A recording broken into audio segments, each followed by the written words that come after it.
Gloria a Dios. Amén. Muy bien. Pues bueno, entonces vamos a la palabra del Señor, que vamos a seguir estudiando el libro de Primera de Corintios. El capítulo, vamos a empezar ya con el capítulo 8 de Primera de Corintios. Primera de Corintios, capítulo 8, que seguiremos estudiando este libro tan precioso de la palabra del Señor. Primera de Corintios, capítulo 8. Y pues prácticamente de esta manera estamos ya casi a la mitad, por decirlo de alguna manera, ya de lo que es Primera de Corintios, y que ha sido un libro pues de mucha bendición, como toda la Escritura, pero tomando más en cuenta que el Señor le está hablando a la iglesia, ¿verdad? Nos habla a la iglesia, nos sigue hablando como un pueblo que somos para Él. Y bueno, permítame aquí abrir también otro documentito que voy a ocupar, y vamos a comenzar en un segundito más.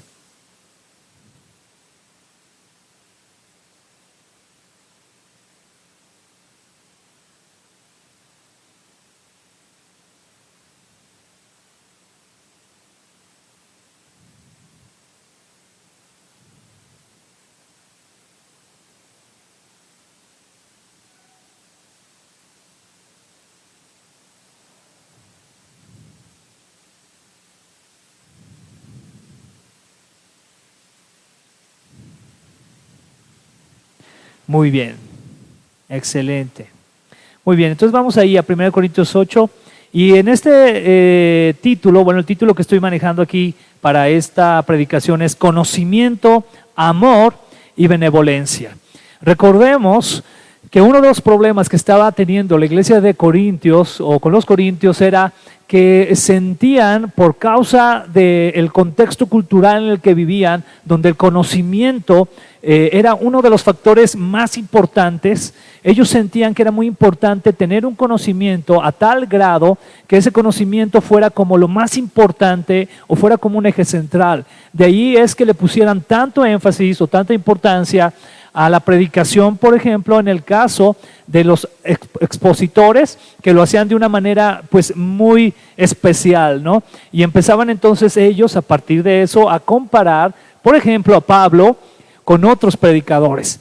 Y eso es interesante de verlo, ¿no? Porque ellos se enfocaban más a la manera, en cierta forma también, a cómo veían ellos el contenido, lo que consideraban que les estaba dando más conocimiento, pero eso estaba haciendo que la iglesia de Corintios, entre otras cosas que estaban llevando, se envanecieran, es decir, que empezaran a sentir que sabían mucho, que ellos conocían ya bastante, que ellos sabían detectar quién predicaba bien y quién predicaba mal, y estaban hablando mucho de este aspecto, y ese aspecto era algo peligroso dentro de la iglesia. Este mismo sentir muchas veces se da en la actualidad. Todavía se da mucho este sentir de que a veces como creyentes podemos pensar que ya sabemos mucho, y eso nos pone como en un sillón de jueces, y a cada predicación que estamos viendo o a cada predicador que vemos, inmediatamente empezamos a analizar si está bien o está mal. Eso, desde una perspectiva sana, es correcto, pero el problema es que ya llega un momento en que se puede envanecer el corazón, y se hace ya más por una tendencia o una idea de que uno realmente es el que lo sabe todo, y los demás pues realmente no lo saben, o no saben casi nada, ¿verdad? Y entonces eso era parte del sentir que tenían en la iglesia de los corintios, aparte de las otras situaciones que estaban viviendo, conductas como ya hemos hablado. Es decir, en esta carta que recibe Pablo, pues él contesta una serie de situaciones, y entre ellas nos vamos a encontrar el día de hoy en 1 Corintios con esta primera situación. Vamos a ver qué es lo que dicen los primeros versículos. Vamos allá al capítulo 8. Dice así: ahora quiero responder a lo que me preguntaron acerca de los alimentos ofrecidos a los ídolos. Todos nosotros sabemos algo acerca de esto. Sin embargo, debemos reconocer que el conocimiento nos vuelve orgullosos, mientras que el amor fortalece nuestra vida cristiana. Eso es lo primero que encontramos ahí. Entonces Pablo comienza de esta manera a responder ya a otras situaciones también en particular, como las que hemos visto en los otros capítulos. Pero aquí en específico habla de una situación relacionada a los alimentos. ¿Por qué? Porque la cultura de los corintios, bueno, en este caso esa cultura grecorromana que estaban viviendo, en esa cultura se acostumbraba a sacrificar a los ídolos y después también comer de esos alimentos.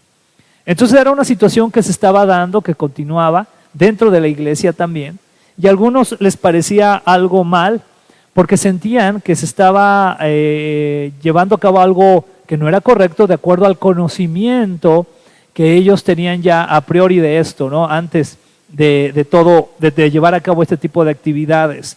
Pero entonces quiero repetir el versículo. Ahora quiero responder a lo que me preguntaron acerca de los alimentos ofrecidos a los ídolos. Todos nosotros sabemos algo acerca de esto. Interesante cómo Pablo dice, todos nosotros sabemos algo acerca de esto. Sin embargo, debemos reconocer que el conocimiento nos vuelve orgullosos, mientras que el amor fortalece nuestra vida cristiana. Aquí comienza a hacer una comparación Pablo. ¿Cuál es la comparación que hace? Está haciendo la comparación entre conocimiento y amor. Y está hablando de dos resultados a partir de cada uno de estos aspectos. Está diciendo que el conocimiento lo que puede llegar a producir es orgullo. Y está diciendo que el amor lo que hace es fortalecer nuestra vida cristiana. Entonces, en la vida cristiana tenemos o podemos tener conocimiento y podemos tener amor. O podemos tener conocimiento y podemos tener una falta de amor. Eso es muy importante que lo podamos ver en este momento. Porque en la actualidad a veces el énfasis está demasiado en el conocimiento y el amor fraternal o el amor en Cristo se pierde. Aquí es muy importante que entonces ahora veamos algunas cosas más de fondo. Lo primero, la palabra que utiliza aquí para conocimiento es la palabra gnosis. Gnosis, del griego gnosis, y la podemos encontrar con la siguiente descripción. Se habla de un conocimiento. Esta palabra se utiliza en Lucas 1:77, por ejemplo, o conocimiento de un tipo especial y de carácter relativamente elevado. Aquí muy interesante con esto. Conocimiento de un tipo especial y de carácter relativamente elevado. Relativamente elevado. Y vienen algunos versículos también donde se enfatiza acerca de esto. También nos dice que más particularmente tiene que ver con la ilustración cristiana en pasajes como Romanos 15:14, Corintios 8:10, etcétera, etcétera. Pero aquí el punto interesante es esta palabra gnosis. Yo creo que nos suena ya familiar por este aspecto o esta palabra del gnosticismo, ¿verdad? Que hemos hablado mucho y que tiene que ver con el entender o sentir que hay una verdad que se va descubriendo y que es una verdad interna y que a partir de esa verdad interna entonces hay una iluminación. Y no solamente es una verdad interna que viene y da una iluminación, sino que el principio de este tipo de creencia es que solamente algunos tienen la capacidad de poder sacar ese tipo de conocimiento, de sacar ese tipo de iluminación como si fueran algo supremamente especial, y eso provoca que se hagan diferenciaciones o que se vea de menos a aquellos que en teoría o entre comillas no tienen ese tipo de iluminación, no tienen ese tipo de conocimiento para entender pues las verdades de la vida, o en este caso en particular entender el evangelio y la vida cristiana, que era algo en lo que en este momento estaban errando los corintios. Recordemos, ellos habían recibido el evangelio, ellos habían recibido la palabra, pero pareciera ser que empezaban a sentir que de ellos mismos brotaba un entendimiento especial acerca del evangelio, acerca de la vida cristiana, y por lo tanto ese conocimiento especial los hacía orgullosos. Los hacía sentir que ellos sabían de manera muy particular que estaba bien, que estaba mal, que debían de hacer o que no debían de hacer dentro de la cotidianidad, de esa dinámica de la vida cristiana. ¿Y cuál es el problema aquí? El problema aquí es que cuando vivimos de esa forma, nos podemos volver orgullosos. Y es lo que está diciendo Pablo.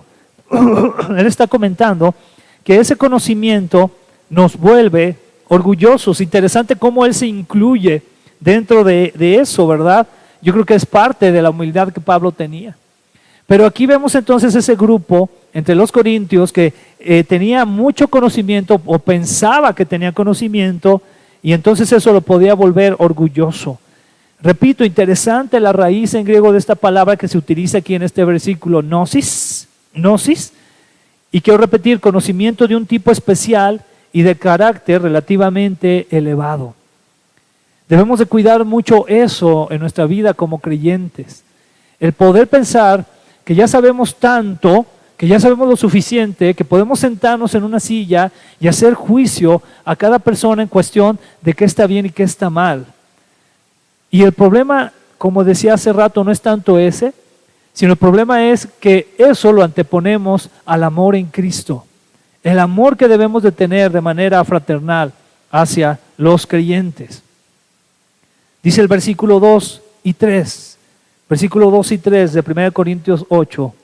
Sin duda, el que cree que sabe mucho, en realidad no sabe nada. ¿Qué palabras tan duras? Dice, sin duda el que cree que sabe mucho, en realidad no sabe nada.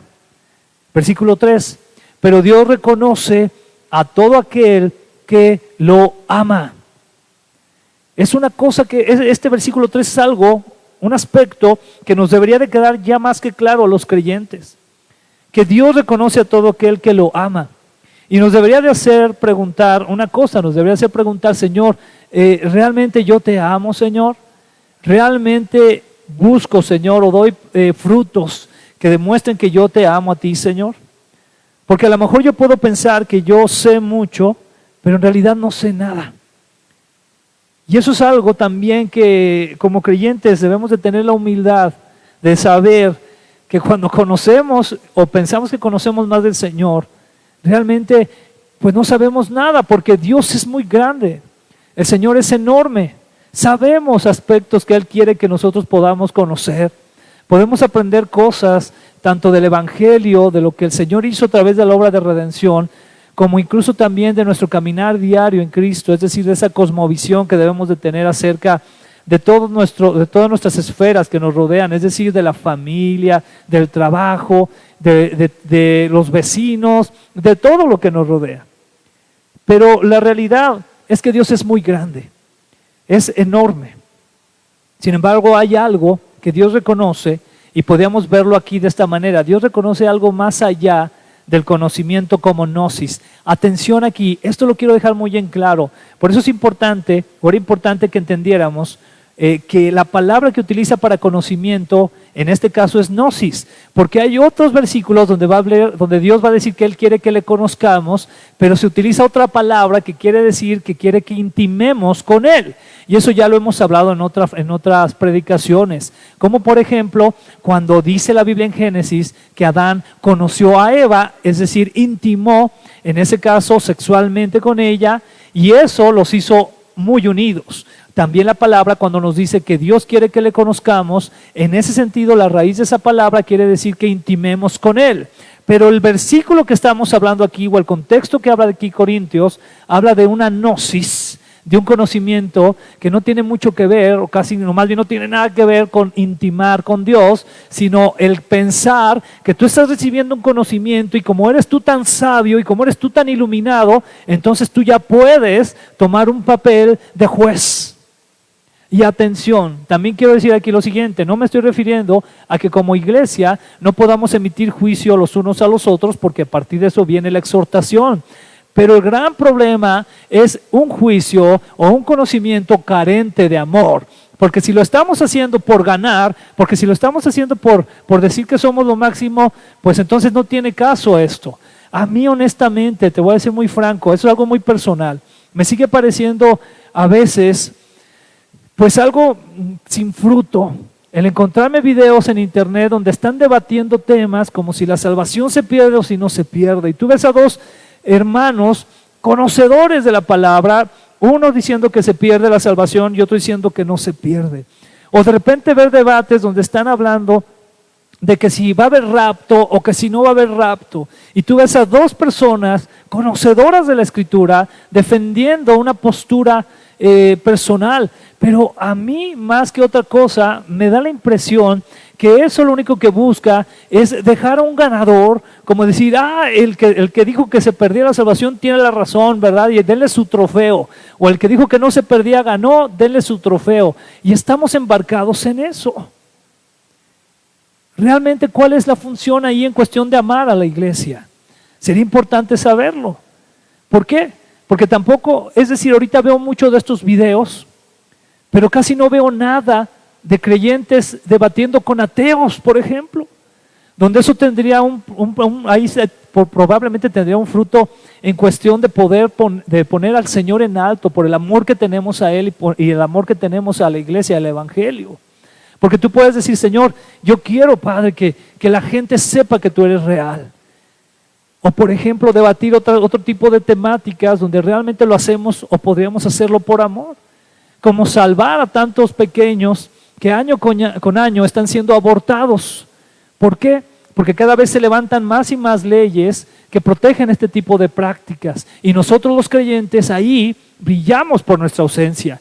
Pero eso sí, estamos debatiendo porque si la salvación se pierde o que no se pierde, o porque si tú eres de esta postura o eres de esta otra postura, y ahí estamos nosotros unos con otros peleándonos dentro del mismo cuerpo de Cristo. Qué terrible es esto, porque eso nos hace ver aspectos de orgullo, más allá de amor. Hermano, que todo lo que hagamos, si vamos a hacer algo para defender la Escritura, sea para honrar al Señor y sea por amor a la iglesia. Eso debe ser muy importante. Por eso dice el versículo 3, pero Dios reconoce a todo aquel que lo ama. Y ahí esa palabra de amar es la palabra ágape, que es muy común y que también quiere decir valorar, estimar, sentir o manifestar preocupación generosa, ser fiel hacia, o también en un énfasis de deleitarse o de dar valor. Como dice Apocalipsis 12:11, que es una escritura, ¿verdad?, que dice que ellos vencieron por la palabra de su testimonio también, pero habla o da a entender por el amor que tenían, porque ellos daban valor a lo que el Señor hacía, a la palabra del Señor, porque estimaban al Señor. Dice que ellos estimaban, sentir o manifestaban preocupación. Y aquí la pregunta que debe surgir hacia nosotros, si nosotros amamos al Señor, realmente podemos decir que sentimos o manifestamos preocupación generosa o de deleite hacia Él y a su iglesia, porque recordemos que estamos hablando también aquí de la iglesia. Y aquí entonces tenemos que preguntarnos, ¿realmente yo amo al cuerpo de Cristo? ¿Realmente lo amo para estar orando por Él? ¿Realmente lo amo para hacer real el fruto del Espíritu? Porque recuerda que el fruto del Espíritu se pone más en función entre nosotros. Realmente el fruto del Espíritu no se pone tanto en función hacia Dios. Es decir, tú no eres realmente tan paciente hacia Dios, ¿no? Es decir, Él busca que nosotros llevemos a cabo o podamos bendecirnos por medio de ese fruto. ¿Qué quiero decir? Que entre nosotros haya amor, que entre nosotros haya paciencia, que entre nosotros haya benignidad, que entre nosotros haya templanza, que entre nosotros podamos ejercer el dominio propio. Eso es lo que hace el fruto del Espíritu. Entonces ese amor que Dios reconoce debe de verse de esa manera, ese amor ágape, y que tiene que ver directamente con el amor que viene de Dios, el amor ágape. Sabemos que hay otro tipo de traducciones acerca del amor, incluso en la Escritura. Sabemos que está el amor eros, que tiene que ver con el amor de la pareja. Sabemos que tiene también, habla del amor fileo, que tiene que ver con el amor entre los hermanos. Pero cuando habla del amor ágape, está hablando entonces de ese amor de Dios que nos hace entonces valorar, estimar, sentir o manifestar preocupación generosa, etcétera, etcétera. Eso es lo que aquí el Señor dice en el versículo 3, pero Dios reconoce a todo aquel que lo ama. Vamos a continuar. Tenemos aquí algo que quiero compartirles: el amor y conocimiento en la vida del creyente deben de ir de la mano. Sin amor, es decir, sin ágape, el conocimiento, es decir, el gnosis, se vuelve orgulloso. Hay presunción e incluso religiosidad. Qué importante es esto. Y aquí podemos ver incluso cómo a partir del capítulo 8 se empieza a generar como un tipo de preámbulo que en su momento nos va a llevar a 1 Corintios 13, donde precisamente Pablo, de una manera muy poética, expone la importancia del amor, el peso que tiene el amor, dando a entender que podemos tener todas las cosas, podemos poseer todos los conocimientos, podemos poseer todas las habilidades, pero si no tenemos amor, nada somos. Nada somos. Eso lo veremos en 1 Corintios 13. Pero vamos a continuar. Vamos al versículo 4. Dice así: en cuanto a esto de comer alimentos ofrecidos a los ídolos, bien sabemos que los ídolos no tienen vida y que solamente hay un Dios. Algunos llaman dioses o señores a muchas cosas que hay en el cielo y en la tierra. Vemos cómo entonces Pablo vuelve a abordar de manera ya más particular esta situación que estaban llevando o que estaba sucediendo con los corintios, que era que estaban comiendo algunos de ellos cosas ofrecidas a los ídolos, alimentos ofrecidos a los ídolos. Estaban comiendo ellos de esa carne, algunos de ellos. Entonces regresa aquí, pero no lo hizo antes de poner en claro lo que ya vimos, que el amor es más importante. El amor ágape es más importante que el gnosis o el conocimiento que podamos sentir que surge de nosotros a partir de cosas que se nos están siendo reveladas, ¿no? Cuando el amor se va a lo práctico. Y entonces aquí dice en el versículo 5, algunos llaman dioses o señores a muchas cosas que hay en el cielo y en la tierra. Nosotros podemos pensar, ay, pues qué mal estaban los corintios porque ellos estaban pues allí comiendo ¿cómo se llama? De carne que estaba siendo ofrecida a otros dioses, ¿verdad? ¿Cómo puede ser que estuvieran haciendo ese tipo de cosas? Eran unos idólatras. Pero la realidad es que en la actualidad todavía nosotros llegamos a tener ciertos dioses, aún como creyentes.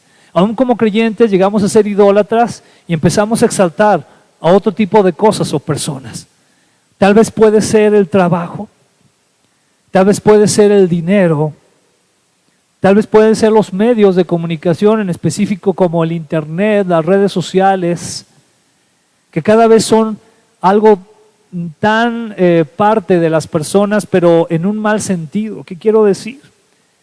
Estas redes sociales como Instagram, estas redes sociales como Facebook, etcétera, etcétera, que todo mundo llegamos a utilizar, pero que en un momento dado, si no tenemos cuidado, se pueden convertir como un tipo de ídolo también.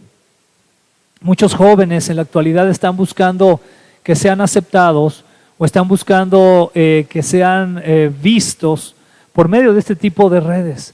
Es increíble, ¿verdad? Por ahí hay quienes han propuesto ejercicios de decirle a algún joven que deje de utilizar sus redes sociales por una semana. Y esto se convierte en un infierno para ellos porque es muy difícil estar con la idea de que qué estará sucediendo en las redes, ¿verdad? No van a saber de mí, quiero saber de alguien más, quiero saber de mis amigos. Y es complicado el dejar este tipo de cosas. Entonces, ¿será acaso que realmente se ha vuelto en un ídolo también? Igual que el entretenimiento. El pensar solamente en el entretenimiento es algo peligroso también. Porque entonces se empiezan a generar otro tipo de ídolos también.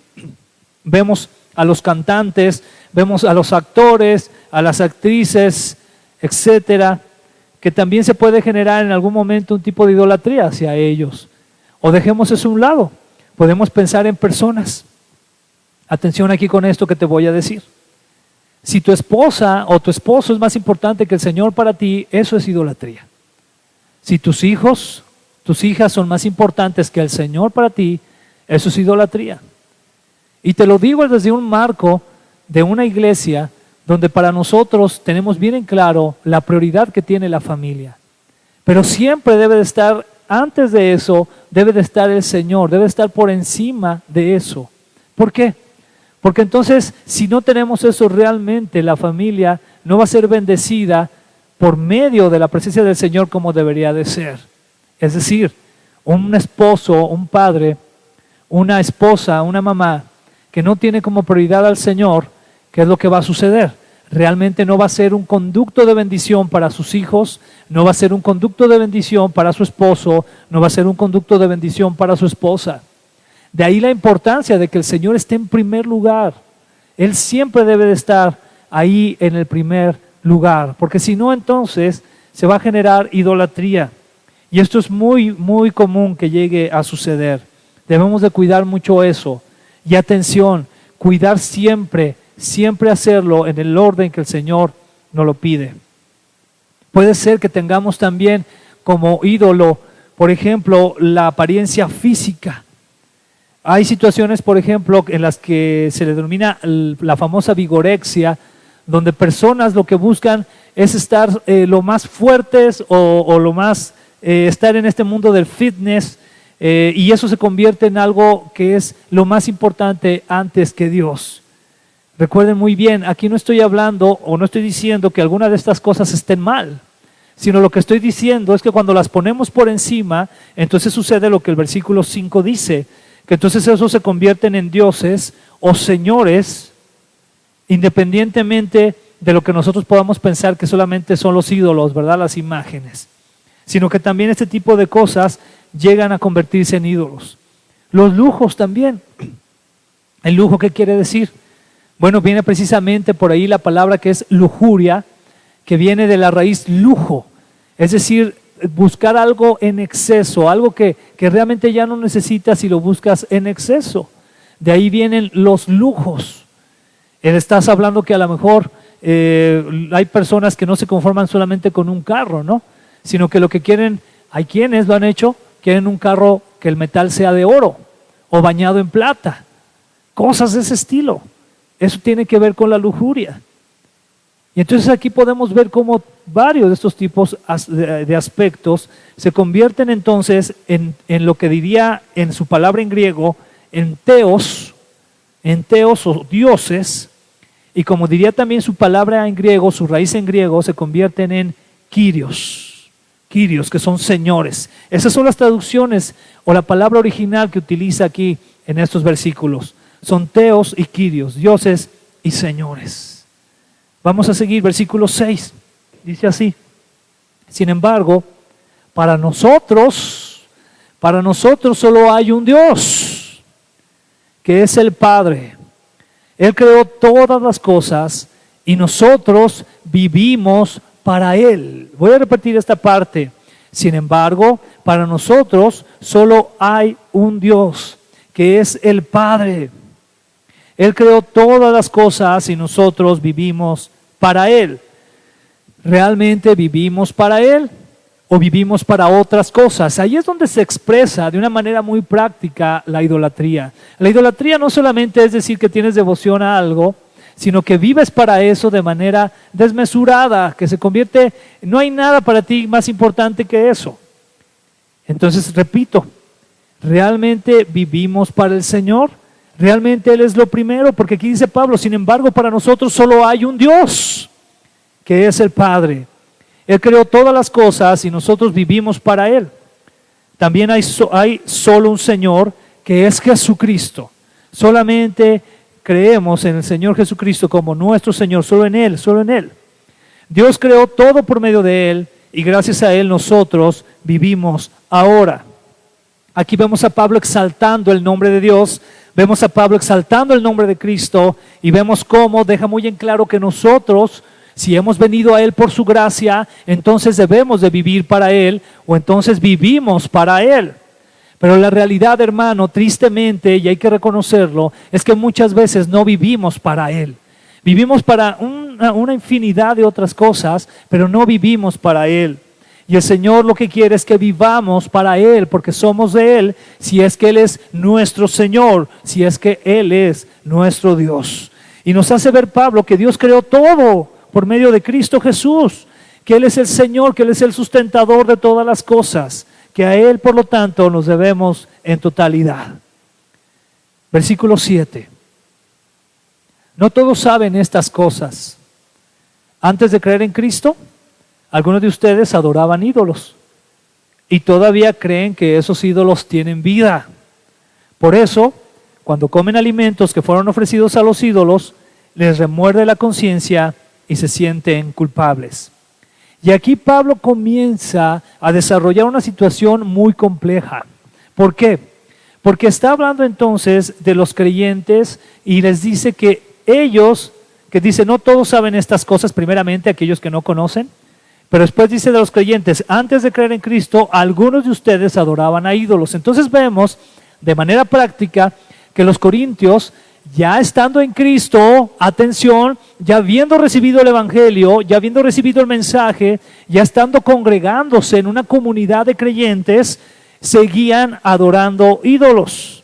Bueno, dice, algunos de ustedes adoraban, pero dice, perdón, corrijo aquí, adoraban ídolos, pero dice, todavía creían que esos ídolos tenían vida. Esa es la parte que los corintios todavía creían. Ya no adoraban a ídolos, aquí dejo muy en claro esa corrección, ya no los adoraban, pero creían que tenían vida. Eso es muy interesante. Ellos pensaban que esos dioses que ellos adoraban estaban vivos. Y por lo tanto, cuando comían alimentos o veían que había alimentos ofrecidos a los ídolos, les remordía la conciencia. Se sentían culpables. ¿Qué es lo que Pablo les estaba diciendo aquí? Pablo les estaba diciendo, mira, tú debes de recordar algo. Solamente hay un Dios. Solamente hay un Señor, que es Cristo Jesús. Él creó todas las cosas. Esos ídolos de los que tú antes adorabas, pero que todavía piensas que tienen poder o que tienen vida, que tienen influencia sobre ti, realmente ya no la tienen. Realmente no están vivos. Son creaciones y la imaginación del hombre, y son creaciones hechas de materiales como el barro, como los metales preciosos, etcétera, pero no son más que eso. Y aquí lo curioso era que entonces algunos corintios que de repente comían de lo sacrificado a los ídolos, al pensar que estos ídolos estaban vivos, pues entonces les entraba un remordimiento de conciencia. Y aquí empieza ese detalle. Hermano, en la vida del creyente va a haber creyentes que sean un poco más maduros que otros. Va a haber creyentes que todavía están en su crecimiento en el Señor, pero son creyentes, están dentro del cuerpo de Cristo, están dentro, y nosotros entonces debemos entrar en una dinámica especial para con ellos. Y es lo que vamos a ver más adelante. Versículo 8. Pero nuestra relación con Dios no va a ser mejor o peor por causa de los alimentos que comamos. Deja muy en claro aquí Pablo que el problema realmente no es que ellos estuvieran comiendo alimentos sacrificados a los ídolos, que eso no los iba a acercar o alejar más de Dios. Es muy similar a como si en la actualidad nosotros pensáramos que si seguimos una dieta específica, por ejemplo, que pensáramos, bueno, para ser más espiritual tengo que dejar de comer marrano, tengo que dejar de comer carnitas. Y entonces si dejo de comer carnitas, eso me va a acercar más a Dios. Para ser más espiritual, tengo que vestirme de una manera u otra. Eso me va a acercar más a Dios. Para ser más espiritual, tengo que actuar de una manera o de otra para acercarme más a Dios. Y entonces ahí se comienza a generar un problema de conciencia. ¿Realmente qué es lo que estamos haciendo? ¿A dónde nos estamos enfocando? Versículo 9 dice, sin embargo, aunque tengamos derecho a comer de todo, debemos tener cuidado de no causarles problemas a los miembros de la iglesia que todavía no están debidamente instruidos. Voy a repetir esta parte que tengo subrayada. Debemos tener cuidado de no causarles problemas a los miembros de la iglesia que todavía no están debidamente instruidos. En el cuerpo, en el grupo de creyentes en Corintios, había un grupo que al comer algo sacrificado a los ídolos se sentían mal. Decían, estamos mal, ¿verdad? ¿Por qué? Porque esos ídolos están vivos y nos están viendo y ya ofendimos a Dios. Entonces estaban en ese problema. Pero habría otro grupo de creyentes en los cuales decían, no tengo ningún problema de comer lo sacrificado. De hecho, la dinámica muchas veces era que se hacía un sacrificio. Realmente dicen algunos teólogos que los creyentes no estaban presentes en el sacrificio.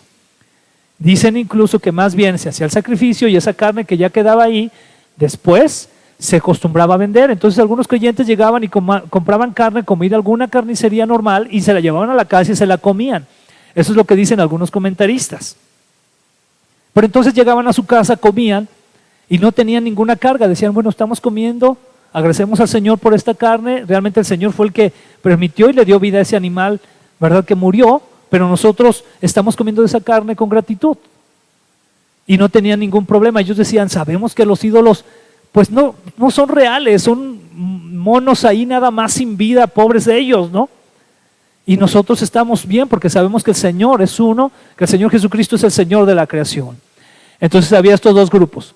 Un grupo que era débil de conciencia y otro grupo que era fuerte de conciencia. Y aquí en este caso, en esta traducción del lenguaje actual, lo dice así. Dice, debemos tener cuidado de no causarles problemas a los miembros de la iglesia que todavía no están debidamente instruidos. Y ahí es donde se presentaba el problema. Porque a veces los maduros, los que tenían más tal vez conocimiento, no actuaban con amor. Sino que lo que hacían en ese caso era, pues órale, pues vamos a darles también a aquellos que piensan que todavía está mal y no le hace, al cabo que nosotros sabemos que no. Entonces no pensaban en los demás. Y aquí hay algo interesante acerca de la traducción o la palabra que utiliza en relación a este concepto de no estar debidamente instruidos o ser débiles de conciencia. Y es la palabra asthenes. Y esa palabra quiere decir sin fuerzas, débil, enfermo, débil mental o espiritualmente, dudoso o vacilante. ¿Esto qué quiere decir, hermanos? Que va a haber creyentes que todavía van a estar vacilando en ciertas situaciones de la vida común que realmente, atención aquí, que realmente no están mal delante del Señor, pero que ellos todavía van a estar batallando con eso. Y van a decir, es que a lo mejor esto está mal, esto está mal. Y va a haber otro grupo de creyentes que entendamos que no está tan mal. Te voy a poner un ejemplo muy claro y muy preciso. Hay un grupo de creyentes en la actualidad que piensan que tomar vino está mal, que es un pecado delante de Dios. Y hay otro grupo de creyentes que sabe o como empecé, dije que no está mal, ¿verdad? Que no está mal, gracias. Y hay otro grupo de creyentes que piensa que sí está mal tomar vino. Muy bien, son dos grupos que están ahí. ¿Cómo resuelve esto Pablo? Bueno, lo resuelve de la siguiente manera, versículos 10 y 11, dice así. Supongamos que uno de ustedes va a comer a un lugar donde se adora a los ídolos y que lo ve algún miembro de la iglesia que todavía cree que los ídolos tienen vida. Entonces, aunque bien sabemos que los ídolos no tienen vida, aquel miembro de la iglesia va a pensar que está bien adorar ídolos y dejará de creer en Cristo, quien murió por él. Versículo 12. Cuando le hacemos daño a los miembros de la iglesia que no saben distinguir entre lo bueno y lo malo, también le hacemos daño a Cristo. Versículo 13. Por eso, yo jamás voy a comer algo si por comerlo hago que un miembro de la iglesia peque. ¿Qué está diciendo entonces aquí Pablo en este pasaje? ¿Qué está diciendo de manera práctica? Voy al ejemplo que puse hace un momento. Imagínate que tú eres un creyente que sabes que el tomar vino no es pecado. Eso tú lo tienes muy en claro. Pero entonces tú llegas a un restaurante y tú puedes pedir ahí tus camarones, ¿verdad? O puedes pedir tus carnitas o tu pozole, lo que tú quieras, ¿verdad? Y dices, bueno, pues voy a pedir una cervecita. Y entonces tú te quedas pensando, tú sabes que el que te tomes una cerveza, atención con esto, hermano, lo voy a decir con mucho cuidado, amén, porque esto tiene muchas aristas. Pero tú puedes decir, el que me tome una cerveza, sé que no va a ofender a Dios. Pero fíjate bien, puede ser que en ese lugar haya un creyente que para él sí es un gran problema tomar una cerveza. ¿Y qué es lo que dice aquí Pablo? Pablo dice en pocas palabras, no te tomes esa cerveza por amor a ese creyente. Si tú sabes que hay otros creyentes para los cuales está mal el vino, no tomes vino por amor a ellos. Y aunque tu conocimiento vasto te haga ver que no está mal tomar vino, que tu amor por tu hermano en Cristo te haga entonces abstenerte de tomar vino. Esto, me refería yo a que tiene muchas aristas, es una práctica muy común, o es una situación, mejor dicho, muy común en nuestra cultura latinoamericana y muy específicamente en México. Déjame decirte por qué. Porque México, desgraciadamente, tiene una cultura muy fuerte del borracho. Los grandes héroes de México en algún momento, por ejemplo, del famoso cine de oro, cine nacional mexicano, pues fueron precisamente personas que exponían el vino como una situación que era lo máximo. Actores y actrices, ¿no?, que se presentaban en las películas tomando, ¿verdad? O incluso cantando acerca del vino, ¿verdad? Sírvanme otra, para olvidarme de ella, etcétera, etcétera. Y esto se hizo una cultura muy fuerte, al grado que todo lo que tenía que ver con diversión, todo lo que tenía que ver con fiesta, todo lo que tenía que ver, por ejemplo, con algo de pasártela bien, tenía que ver con vino, y no solamente tenía que ver con vino, sino tenía que ver con emborracharte. Es decir, en la cultura mexicana, desgraciadamente, no hay fiesta si no hay borracho. Y ahí la Escritura sí es muy clara, porque dice la Escritura que los borrachos no heredarán el reino de los cielos, ¿nos queda claro? Y entonces ahí es donde el factor vino se convierte en una situación delicada, parecida a lo que estaban viviendo aquí. Y entonces tú puedes decir, yo me puedo tomar una copa de vino, me puedo tomar una cerveza y no hay problema. Pero si por tu acción de tomarte una copa de vino, tomarte una cerveza, puedes hacer caer a otro hermano de la iglesia, entonces, hermano, por amor a tu hermano, no lo hagas. No lo hagas. No quieras demostrar que tú sabes mucho y que tienes un super autocontrol, que tienes una gran gnosis y se te olvide lo principal, el amor por tu hermano. Porque un día, hermano, ¿qué vas a hacer? Si tu hermano te pregunta, oye tú, y fíjate muy bien, un hermano que viene de un trasfondo donde el vino fue un gran problema para su vida, porque recuerda también eso, el vino ha destruido familias en México. Hubo un tiempo, perdón que me salga un poco, pero hubo un tiempo que había un comercial que decía, lo voy a decir tal como decía, creo que era Don Pedro, el brandy que tiene el don. Creo que así decía. Y una vez un predicador, yo lo escuché decir algo que me pareció interesante.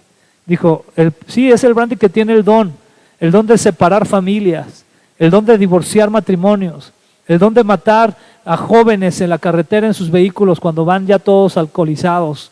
Ese es el don que tiene. Y esto es una realidad.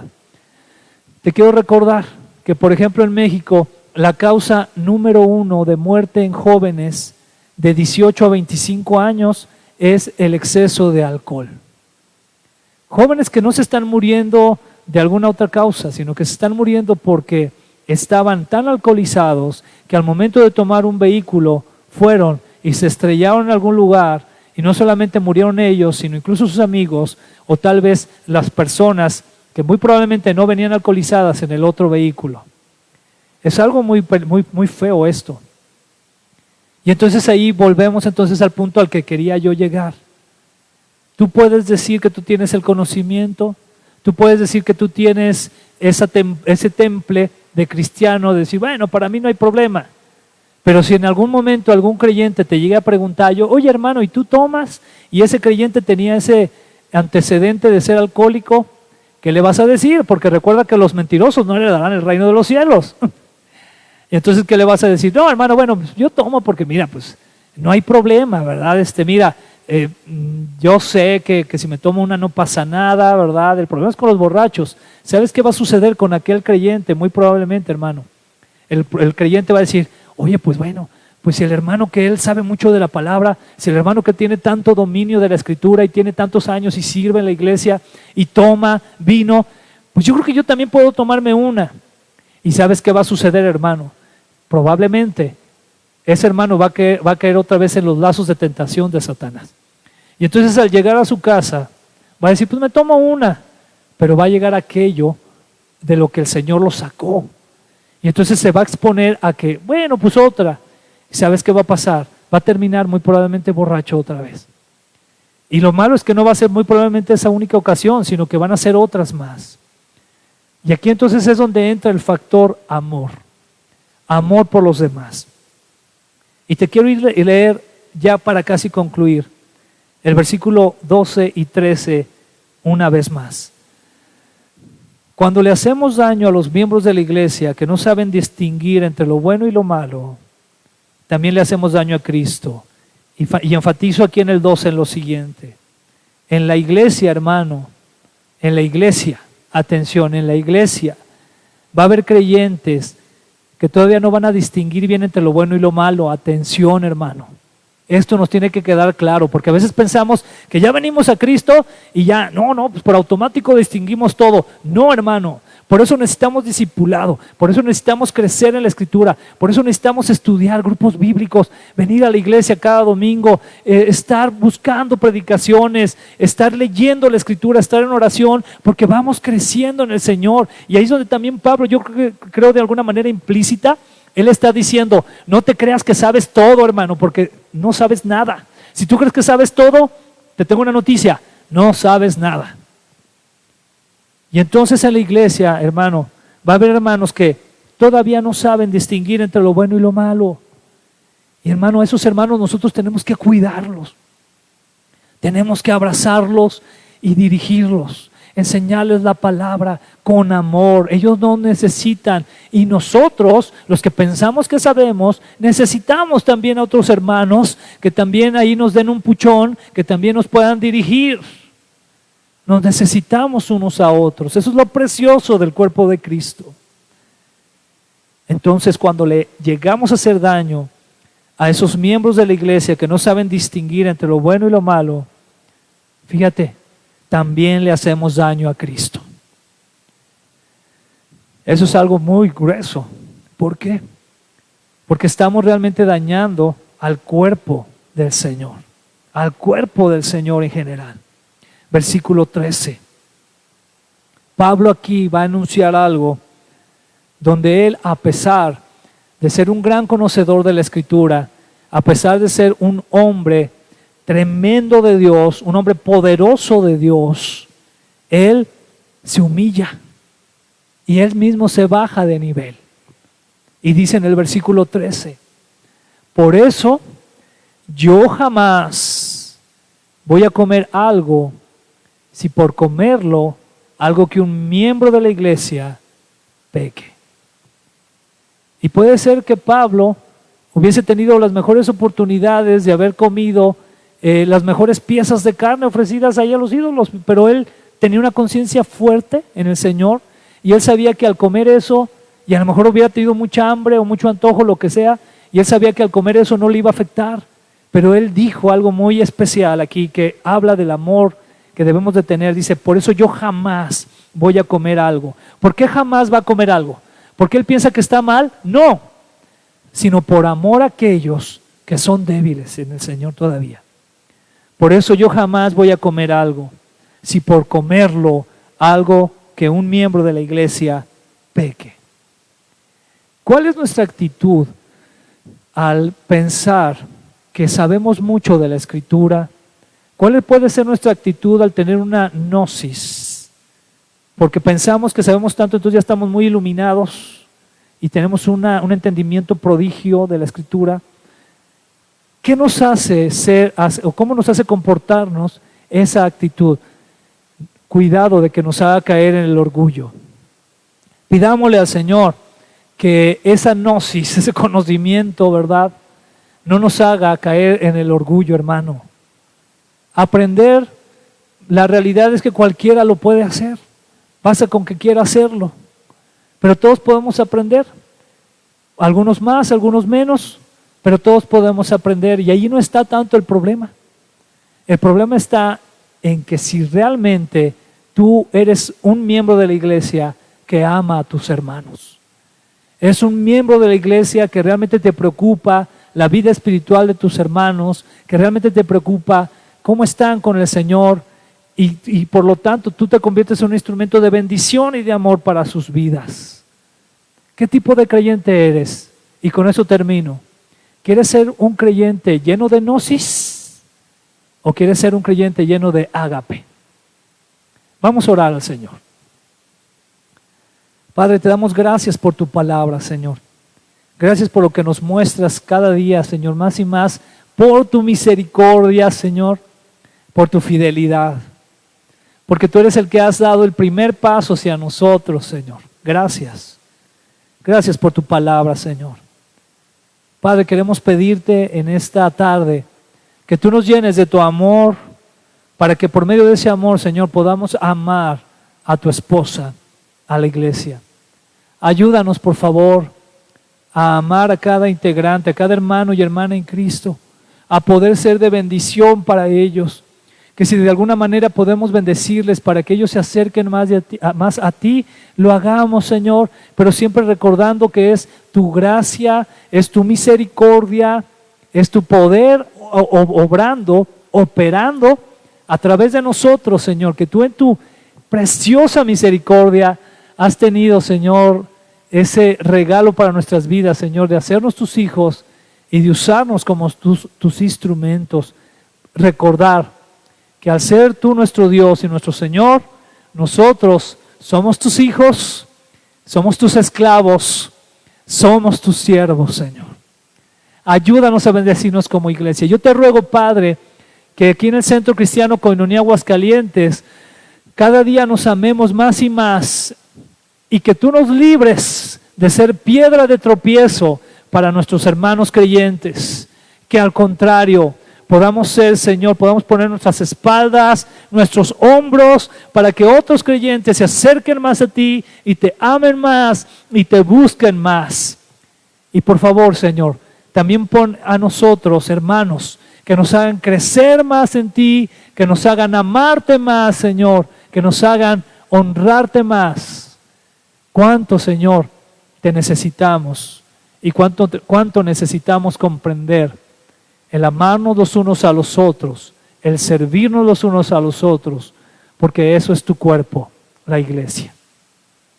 Gracias te damos, Padre. Señor, ahora queremos pedirte, Señor, que tú nos despidas de esta reunión con tu bendición. Yo te pido de tu bendición preciosa para cada uno de mis hermanos que ahora están aquí conectados. Te doy gracias por sus vidas, Señor. Te pido, Padre, que tu presencia vaya con ellos en el transcurso de la semana, que tú los libres de todo mal, Señor, que los libres de toda tentación. Y, Padre, ayúdanos a que durante la semana podamos reflejar a Cristo Jesús, podamos reflejar tu amor. En el nombre precioso de Jesús, amén y amén. Amén. Hermanos, Dios les bendiga mucho. Es una bendición muy grande poder estar juntos a través de este medio. Y con el favor del Señor, todos aquellos que estén planeando venir ya el próximo domingo, aquí los esperamos con mucha alegría, con mucho gozo. Nos vemos una vez más a partir del próximo domingo a las 12 de la tarde. Y los demás hermanos que no puedan venir por alguna circunstancia, nos seguimos viendo en línea. Dios les bendiga mucho. Bonito domingo. Bye.